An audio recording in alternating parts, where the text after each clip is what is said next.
हिंदू धर्म में एकादशी तिथि का बहुत महत्व माना जाता है। पंचांग के अनुसार साल में कुल 24 एकादशी तिथियां मनाई जाती हैं। इन्हीं में से एक है ज्येष्ठ माह के कृष्ण पक्ष में आने वाली अपरा एकादशी।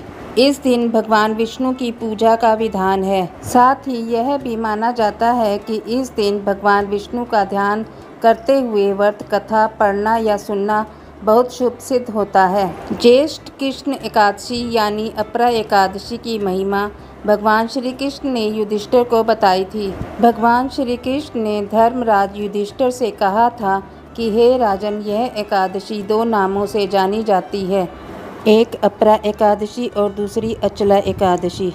यह एकादशी अपार धन देने वाली है और जो मनुष्य इस एकादशी का व्रत रखते हैं वे संसार में प्रसिद्ध हो जाते हैं। भगवान श्री कृष्ण के अनुसार इस व्रत के प्रभाव से ब्रह्म हत्या, भूत योनि, दूसरों की निंदा के पाप दूर हो जाते हैं। इस व्रत के प्रभाव से झूठी गवाही, झूठ बोलना, झूठे शास्त्र पढ़ना, झूठा ज्योतिषी बनना, झूठा वैद्य बनना जैसे पाप कट जाते हैं। मुरलीधर भगवान श्री कृष्ण के अनुसार जो क्षत्रिय युद्ध से भाग जाते हैं वो नरकगामी होते हैं, लेकिन अपरा एकादशी के व्रत के प्रभाव से वे भी स्वर्ग की प्राप्ति कर सकते हैं। जो मनुष्य गुरु की निंदा करते हैं वो नरक के भागी बनते हैं, लेकिन अपरा एकादशी इन्हें भी इनके पापों से मुक्त करती है।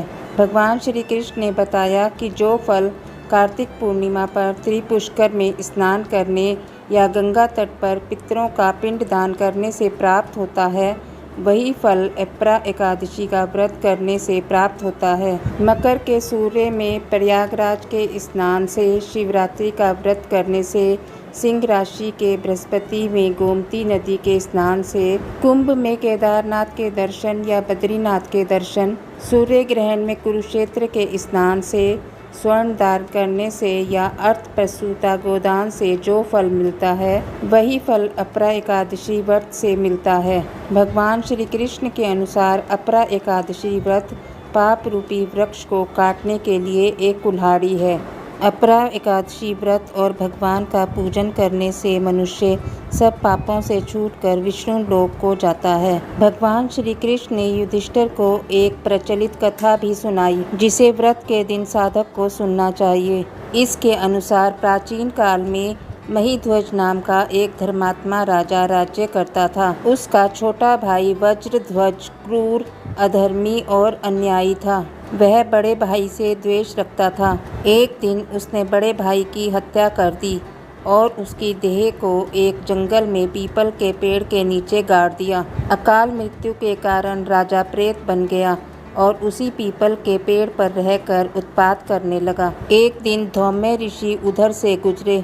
उन्होंने पेड़ पर प्रेत देखा और तप के बल से उसकी कहानी जान ली और उसके उत्पात का कारण समझ लिया। इसके बाद ऋषि ने उसे पीपल के पेड़ से उतारा और परलोक विद्या का उपदेश दिया। इसके अलावा ऋषि ने स्वयं ही राजा की प्रेत योनि से मुक्ति के लिए अचला एकादशी का व्रत किया और उसे आगति से छुड़ाने के लिए व्रत के पुण्य फल को प्रेत बने राजा को अर्पित कर दिया। इस पुण्य के प्रभाव से राजा प्रेत योनि से मुक्त हो गया और ऋषि को धन्यवाद देता हुआ दिव्य देह धारण कर पुष्पक विमान से स्वर्ग चला गया। भगवान श्री कृष्ण ने युधिष्ठिर से कहा कि हे राजन, यह कथा मैंने लोकहित के लिए कही है।